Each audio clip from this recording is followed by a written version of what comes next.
So in this video, we're going to look at some questions that link to differentiation of inverse trig functions, which you looked at in Calculus 6. So let's do some sample questions here. Differentiate the following with respect to x. And we have the first one, f of x is equal to the inverse sine of x over 3. Now, obviously, here's our table's information. One of each, they're all very similar. These are the same. The first two, cos and sine, apart from the sine. And tan has an a on top instead of 1, and there's no square root on the bottom.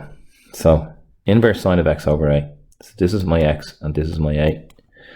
So question 1, f prime x goes to 1 over the inverse sine. It goes to 1 over the square root of a squared minus x squared. So the square root of 3 squared minus the top squared, which is x squared, which is equal to 1 over the square root of 9 minus x squared. So really straightforward, these first few. My x and my a for my second one. So number 2, the inverse cos goes to f prime x, number 2, is equal to 1 over the square root. Now you can see here it's going to be 4 squared minus x squared, so 16 minus x squared. And then the third one, my x and my a. So inverse tan f prime x becomes a on top, which is my 5, and on the bottom a squared plus x squared, which is a 25 5 squared plus x squared. So really straightforward, simple maths involved in these differentiation of inverse trig functions. Let's go and look at a couple more. Use the product rule to differentiate these three. So using the product rule, so write down the differentiated of each. So 2, and the inverse sine of x over 4 goes to 1 over the square root of 16 minus x squared from up above, your x and your a. So dy dx is equal to the first by the second differentiated plus the second by the first differentiated. So we end up with 2x over the square root of 16 minus x squared plus, and we just put the 2 in front here, 2 by the inverse sine of x over a. Second one, sine again. First one goes to 1, second one goes to 1 over the square root of 9 minus x squared. So dy dx is equal to the first by the second differentiated plus the second by the first differentiated, which is just 1. It's not going to change its value. So dy dx becomes x plus 2, I left it, that's a 9. I know it looks like an a here, but it was supposed to be a 9. X plus 2 over the square root of 9 minus x squared plus the inverse sine of x over 3. Third one is tan dy dx 3x squared for the first differentiated, and inverse tan goes to a,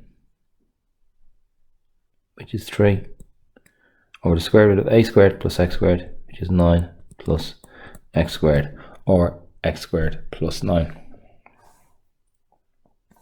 So we're going to have the first by the second differentiated plus the second by the first differentiated, and tidying this up, we're going to get 3x squared over 9 plus x squared plus 3x squared by the inverse tan of x over 3. No, x squared 3x cubed up here. So that's a couple of sample questions. Let's go and do some trickier ones. So these questions you're asked to use the quotient rule. So again, differentiate them. X squared goes to 2x. The inverse cos of x over 3 goes to minus 1 over the square root of 9 minus x squared. And the quotient rule, dy dx. I always start with the bottom to be squared. So the inverse cos of x over 3 to be squared. And then on top we have the bottom by the top differentiated minus the top by the bottom differentiated. That's 9. Let me just tidy this up. So we can bring the 2x by the inverse cos of x over 3. Then we're going to have plus x squared, the two minuses, over the square root of 9 minus x squared over the inverse cos of x over 3 to be squared. So to tidy this up a bit better, if we get rid of this fraction here, if we try and just get rid of this, multiply every term by the square root of 9 minus x squared, this is just going to become x squared. So I can put that first. Then we're going to have plus the square root of 9 minus x squared, not 9x, 9 minus x squared by 2x by the inverse cos of x over 3. And on the bottom we'd have to multiply that by the square root 9 minus x squared as well, by the inverse cos of x over 3 to be squared. And I don't think that can be tidied up much neater than that. You might put the 2x in front, have the number first. Okay, inverse tan of x over 3 is going to go to, we have our x over a on top, 3 over 9 plus x squared, a squared plus x squared. X cubed goes to 3x squared. So again, the quotient rule on the bottom, x cubed to be squared, rule of indices on the top to the bottom by the top differentiated minus the top by the bottom differentiated, which was 3x squared. And this is equal to 3x cubed over 9 plus x squared. We might want to get rid of this in a minute. Minus 3x squared by the inverse tan. Then I want the inverse tan of x over 3. And on the bottom, x cubed to be squared is x to the power 6.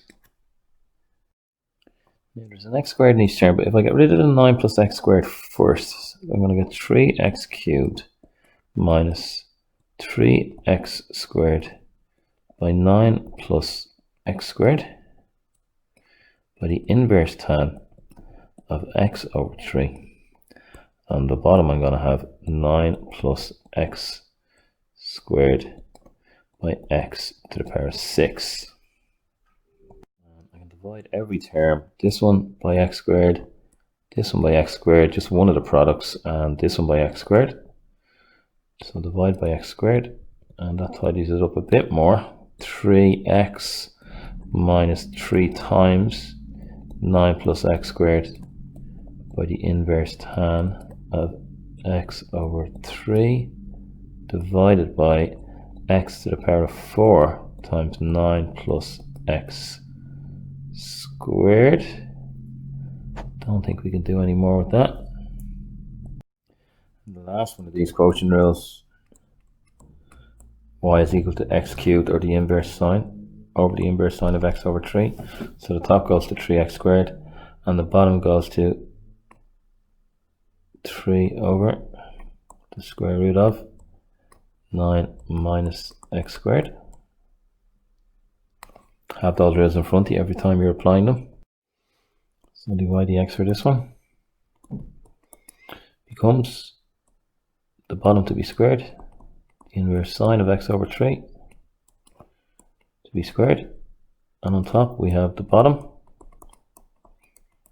by the top differentiated minus the top by the bottom differentiated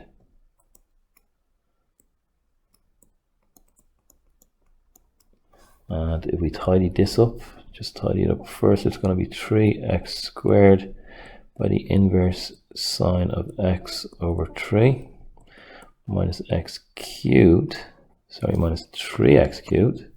x cubed goes on top, 3x cubed over the square root of 9 minus x squared, all over the inverse sine of x over 3 to be squared.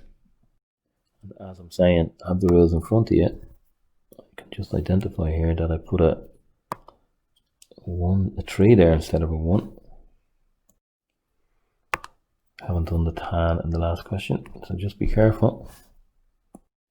If we multiply every term by the square root of 9 minus x squared, we're going to get 3x squared by the square root of 9 minus x squared by the inverse sine of x over 3 minus x cubed, all divided by the square root of 9 minus x squared times the inverse sine of x over 3 to be squared. And I don't think this can be tidied up anymore.